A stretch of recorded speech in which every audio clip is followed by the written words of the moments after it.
8वां अध्याय मार्कंडेय जी की तपस्या और वर प्राप्ति। शौनक जी ने कहा, साधु शिरोमणि सूत जी, आप आयुष्मान हैं। सचमुच आप वक्ताओं के सिरमौर हैं। जो लोग संसार के अपार अंधकार से भूल भटक रहे हैं, उन्हें आप वहां से निकालकर प्रकाश स्वरूप परमात्मा का साक्षात्कार करा देते हैं। आप कृपा करके हमें एक प्रश्न का उत्तर दीजिए। लोग कहते हैं कि मृकंड ऋषियों के पुत्र मार्कंडेय ऋषि चिरायु हैं, और जिस समय प्रलय ने सारे जगत को निगल लिया था, उस समय भी वे बचे रहे। परंतु सूत जी, वे तो इस कल्प में ही हमारे वंश में उत्पन्न हुए एक श्रेष्ठ भृगुवंशी हैं, और जहाँ तक हमें मालूम है, इस कल्प में अब तक प्राणियों का कोई प्रलय नहीं हुआ। ऐसी स्थिति में यह बात कैसे सत्य हो सकती है कि जिस समय सारी पृथ्वी प्रलयकालीन समुद्र में डूब गई थी, उस समय मार्कंडेय जी उसमें डूब उतरा रहे थे, और उन्होंने अक्षय वट के पत्ते के दोने में अत्यंत उद्भव और सोए हुए बाल मुकुंद का दर्शन किया। सूत जी, हमारे मन में बड़ा संदेह है और इस बात को जानने की बड़ी उत्कंठा है। आप बड़े योगी हैं, पौराणिकों में सम्मानित हैं। आप कृपा करके हमारा यह संदेह मिटा दीजिए। सूत जी ने कहा, शौनक जी, आपने बड़ा सुंदर प्रश्न किया है। इससे लोगों का भ्रम मिट जाएगा, और सबसे बड़ी बात तो यह है कि इस कथा में भगवान नारायण की महिमा है। जो इसका गान करता है, उसके सारे कलिमल नष्ट हो जाते हैं। शौनक जी, मृकंड ऋषि ने अपने पुत्र मार्कंडेय के सभी संस्कार समय समय पर किए। मार्कंडेय जी ने विधि पूर्वक वेदों का अध्ययन करके तपस्या और स्वाध्याय से संपन्न हो गए थे। उन्होंने आजीवन ब्रह्मचर्य का पालन ले रखा था, शांत भाव से रहते थे, सिर पर जटाएं बढ़ा रखी थी, वृक्षों की छाल का ही वस्त्र पहनते थे। वे अपने हाथों में कमंडलू और दंड धारण करते थे। शरीर पर यज्ञोपवीत और मेखला शोभायमान रहती थी। काले वृक्षर्म, रुद्राक्षमाला और कुश, यही उनकी पूंजी थी। यह सब उन्होंने अपने आजीवन ब्रह्मचर्य व्रत की पूर्ति के लिए ग्रहण किया था। वे सायंकाल और प्रातःकाल अग्निहोत्र, सूर्योपस्थान, गुरु वंदन, ब्राह्मण सत्कार, मानस पूजा और मैं परमात्मा का स्वरूप ही हूँ, इस प्रकार भावना आदि के द्वारा भगवान की आराधना करते थे। सायं प्रातः भिक्षा लाकर गुरुदेव के चरणों में निवेदन कर देते थे और मौन हो जाते थे। गुरु जी की आज्ञा होती तो एक बार खा लेते थे, अन्यथा उपवास कर जाते थे। मार्कंडेय जी ने इस प्रकार तपस्या और स्वाध्याय में तत्पर रहकर करोड़ों वर्ष तक भगवान की आराधना की, और इस प्रकार उस मृत्यु पर भी विजय प्राप्त कर ली, जिसको जीतना बड़े बड़े योगियों के लिए कठिन है। मार्कंडेय जी की मृत्यु विजय को देखकर ब्रह्मा, भृगु, शंकर, दक्ष प्रजापति, ब्रह्मा जी के अन्यान्य पुत्र तथा मनुष्य देवता, पितर एवं सभी प्राणी अत्यंत विस्मित हो गए। आजीवन ब्रह्मचर्य व्रतधारी एवं योगी मार्कंडेय जी इस प्रकार तपस्या, स्वाध्याय और संयम आदि के द्वारा अविद्या आदि सारे क्लेशों को मिटाकर शुद्ध अंतःकरण से इंद्रियातीत परमात्मा का ध्यान करने लगे। योगी मार्कंडेय जी महायोग के द्वारा अपना चित्त भगवान के स्वरूप में जोड़ते रहे। इस प्रकार साधना करते करते बहुत समय 6 मनवंतर व्यतीत हो गए। ब्राह्मण इस 7वें मनवंतर में जब इंद्र को इस बात का पता चला, तब तो वे उनकी तपस्या से शंकित और भयभीत हो गए। इसलिए उन्होंने उनकी तपस्या में विघ्न डालना आरंभ कर दिया।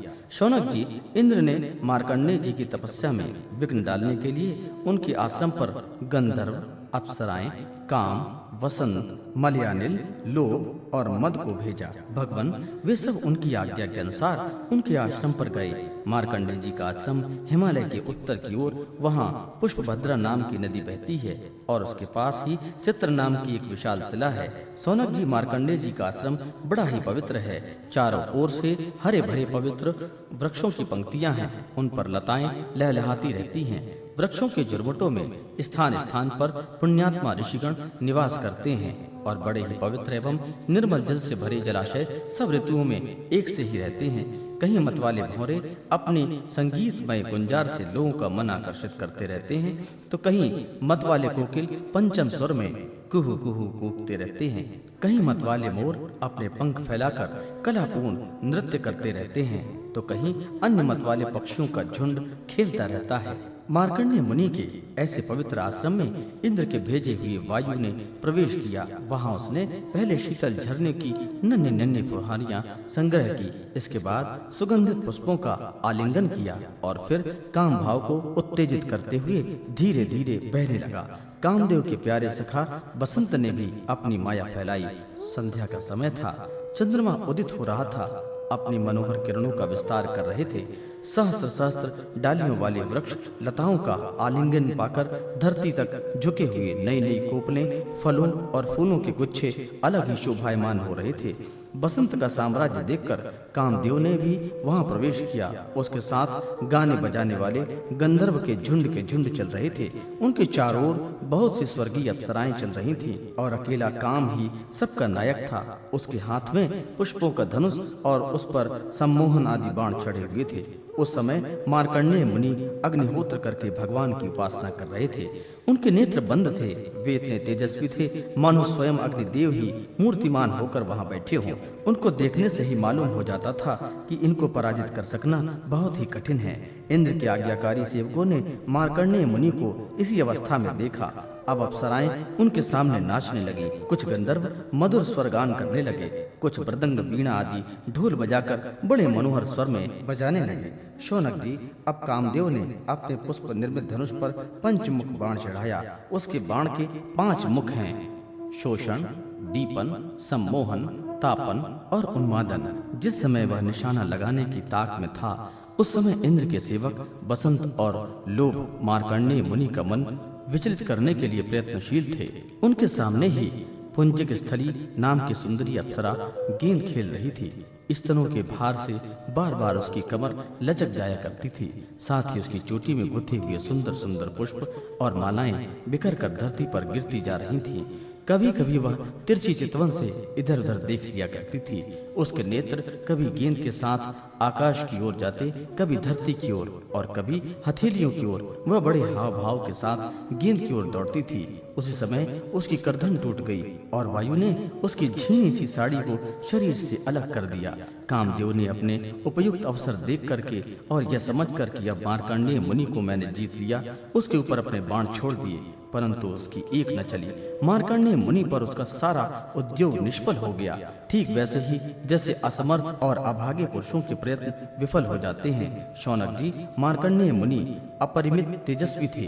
काम, बसंत इत्यादि आए तो थे इसलिए कि उन्हें तपस्या से भ्रष्ट कर देंगे, परंतु अब उनके तेज में जलने लगे और ठीक उसी प्रकार भाग गए जैसे छोटे छोटे बच्चे सोते हुए सांप को जगाकर भाग जाते हैं। शौनक जी, इंद्र के सेवकों ने इस प्रकार मार्कंडेय जी को पराजित करना चाहा, परंतु वे रत्ती भर भी विचलित न हुए।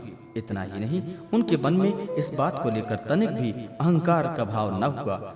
सच है, महापुरुषों के लिए यह कौन सी आश्चर्य की बात है। जब देवराज इंद्र ने देखा कि कामदेव अपने सेना के साथ निस्तेज हतप्रभ होकर लौटे हैं और सुना है कि ब्रह्मर्षि मार्कंडेय जी परम प्रभावशाली हैं, तब उन्हें बड़ा ही आश्चर्य हुआ। शौनक जी, मार्कंडेय मुनि तपस्या, स्वाध्याय, धारणा, ध्यान और समाधि के द्वारा भगवान में चित्त लगाने का प्रयत्न करते रहते थे। अब उन पर कृपा प्रसाद की वर्षा करने के लिए मुनिजन नयन मनोहारी नरोत्तम नर और भगवान नारायण प्रकट हुए। उन दोनों में एक का शरीर गौरवर्ण था और दूसरे का श्याम। दोनों के ही नेत्र तुरंत के खिले हुए कमल के समान कोमल और विशाल थे। 4 भुजाएं थीं। एक मृगचर्म पहने हुए थे तो दूसरे वृक्ष की छाल। हाथों में कुश लिए हुए थे और गले में 3 सूत के यज्ञोपवीत शोभायमान थे। वे कमंडलू और बांस का सीधा दंड ग्रहण किए हुए थे। कमल गट्टे की माला और जीवों को हटाने के लिए वस्त्र की कुंची भी रखे हुए थे। ब्रह्मा, इंद्र आदि के भी पूज्य भगवान नर नारायण कुछ ऊंचे कद के थे और वेद धारण किए हुए थे। उनकी शरीर से चमकती हुई बिजली के समान पीले पीले रंग की कांति निकल रही थी। वे ऐसे मालूम हो रहे थे मानो स्वयं तप ही मूर्तिमान हो गया हो। जब मार्कंडेय मुनि ने देखा कि भगवान के साक्षात स्वरूप नर नारायण ऋषि पधारे हैं, तब वे बड़े आदर भाव से उठकर खड़े हो गए और धरती पर दंडवत लौटकर साष्टांग प्रणाम किया। भगवान के दिव्य दर्शन से उन्हें इतना आनंद हुआ कि उनका रोम रोम, उनकी सारी इंद्रियां एवं अंतःकरण शांति के समुद्र में गोता खाने लगा। शरीर पुलकित हो गया, नेत्रों में आंसू उमड़ आए, जिनके कारण वे उन्हें भर आंख देख भी न सकते थे। तदनंतर वे हाथ जोड़कर उठ खड़े हुए। उनका अंग अंग भगवान के सामने झुका जा रहा था। उनके हृदय में उत्सुकता तो इतनी थी मानो वे भगवान का आलिंगन कर लेना चाहते हैं। उनसे और कुछ तो बोला न गया। गदगद वाणी से केवल इतना ही कहा, नमस्कार नमस्कार। इसके बाद उन्होंने दोनों को आसन पर बैठाया। बड़े प्रेम से उनके चरण पखारे और अर्घ, चंदन, धूप और माला आदि से उनका पूजन करने लगे। भगवान नर नारायण सुखपूर्वक आसन पर विराजमान थे और मार्कंडेय जी पर कृपा प्रसाद की वर्षा कर रहे थे।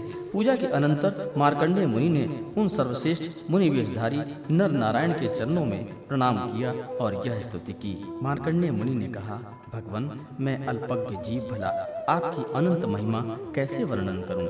आपकी प्रेरणा से ही संपूर्ण प्राणी, ब्रह्मा, शंकर आदि मेरे शरीर में प्राण शक्ति का संचार होता है और फिर उसी के कारण वाणी, मन तथा इंद्रियों में भी बोलने, सोचने और विचार करने, जानने की शक्ति आती है। इस प्रकार आपके प्रेरक और परम स्वतंत्र होने पर भी आप अपना भजन करने वाले भक्तों के प्रेम बंधन में बंधे हुए हैं। प्रभु, आपने केवल विश्व की रक्षा के लिए ही जैसे मत्स्य, कुर्मी आदि अनेकों अवतार ग्रहण किए हैं, वैसे ही आपने ये दोनों रूप भी त्रिलोकी की कल्याण, उनकी दुख निवृत्ति और विश्व के प्राणियों को मृत्यु पर विजय प्राप्त करने के लिए ग्रहण किए हैं। आप रक्षा तो करते ही हैं, मकड़ी के समान अपने से ही इस विश्व को प्रकट करते हैं और फिर स्वयं अपने में ही लीन कर लेते हैं। आप चराचर का पालन और नियमन करने वाले हैं। मैं आपके चरण कमलों में प्रणाम करता हूँ। जो आपके चरण कमलों की शरण ग्रहण कर लेते हैं, उन्हें कर्म, गुण और काल जनित क्लेश स्पर्श भी नहीं कर सकते।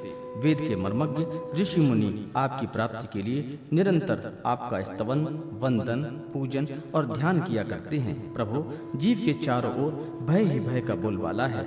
औरों की तो बात ही क्या, आपके काल रूप से स्वयं ब्रह्मा भी अत्यंत भयभीत रहते हैं, क्योंकि उनकी आयु भी सीमित केवल 2 परार्ध है। फिर उनके बनाए हुए भौतिक शरीर वाले प्राणियों के संबंध में तो कहना ही क्या।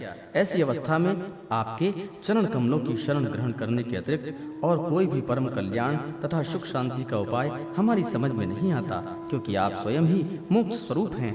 भगवान, आप समस्त जीवों के परम गुरु, सर्वश्रेष्ठ और सत्य ज्ञान रूप हैं। इसलिए आत्मस्वरूप को ढक देने वाले देह गेह आदि निष्फल, असत्य, नाशवान और प्रतीति मात्र पदार्थों को त्याग कर मैं आपके चरण कमलों की शरण ग्रहण करता हूँ। कोई भी प्राणी यदि आपकी शरण ग्रहण कर लेता है तो वह उससे अपने सारे अभीष्ट पदार्थ प्राप्त कर लेता है। जीवों के परम सुहृद प्रभु, यद्यपि सत्व, रज और तम ये तीनों गुण आपकी ही मूर्ति हैं, इन्हीं के द्वारा आप जगत की उत्पत्ति, स्थिति, लय आदि अनेकों मायामयी लीलाएं करते हैं। फिर भी आपकी सत्व गुणमयी मूर्ति ही जीवों को शांति प्रदान करती है। रजोगुणी और तमोगुणी मूर्तियों से जीवों को शांति नहीं मिल सकती। उनसे तो दुख, मोह और भय की वृद्धि होती है। भगवान, इसलिए बुद्धिमान पुरुष आपकी और आपके भक्तों की परम प्रिय एवं शुद्ध मूर्ति नर नारायण की ही उपासना करते हैं। पंचरात्र सिद्धांत के अनुयायी विशुद्ध तत्व को ही आपका श्री विग्रह मानते हैं। उनकी उपासना से आपके नित्य धाम वैकुंठ की प्राप्ति होती है। उस धाम की यह विलक्षणता है कि वह लोक होने पर भी सर्वथा भय रहित और भोग युक्त होने पर भी आत्मानंद से परिपूर्ण है। वे रजोगुण और तमोगुण को आपकी मूर्ति स्वीकार नहीं करते। भगवान, आप अंतर्यामी, सर्वव्यापक, सर्वगुण, जगत गुरु, परमाराध्य और शुद्ध स्वरूप हैं। समस्त लौकिक और वैदिक वाणी आपके अधीन हैं। आप ही वेद मार्ग के प्रवर्तक हैं। मैं आपके इस युगल स्वरूप नरोत्तम नर और ऋषिवर नारायण को नमस्कार करता हूँ। आप यद्यपि प्रत्येक जीव की इंद्रियों तथा उसके विषयों में, प्राणों में तथा हृदय में भी विराजमान हैं, तो भी आपकी माया से जीव की बुद्धि इतनी मोहित हो जाती है, ढक जाती है कि वह निष्फल और झूठी इंद्रियों के जाल में फंसकर आपकी झांकी से वंचित हो जाती है। किंतु सारे जगत के गुरु तो आप ही हैं। इसलिए पहले अज्ञानी होने पर भी जब आपकी कृपा से उसे आपके ज्ञान भंडार वेदों की प्राप्ति होती है, तब वह आपके साक्षात दर्शन कर लेता है। प्रभु, वेद में आपका साक्षात्कार कराने वाला वह ज्ञान पूर्ण रूप से विद्यमान है जो आपके स्वरूप का रहस्य प्रकट करता है। ब्रह्मा आदि बड़े बड़े प्रतिभाशाली मनीषी उसे प्राप्त करने का यत्न करते रहने पर भी मुंह में पड़ जाते हैं। आप भी ऐसे लीला विहारी हैं कि प्रत्येक मत वाले आपके संबंध में जैसा सोचते विचारते हैं वैसा ही शील स्वभाव और स्वरूप ग्रहण करके आप उनके सामने प्रकट हो जाते हैं। वास्तव में आप देह आदि समस्त उपाधियों में छिपे हुए विशुद्ध विज्ञान घन हैं। हे पुरुषोत्तम, मैं आपको प्रणाम करता हूँ, आपकी वंदना करता हूँ।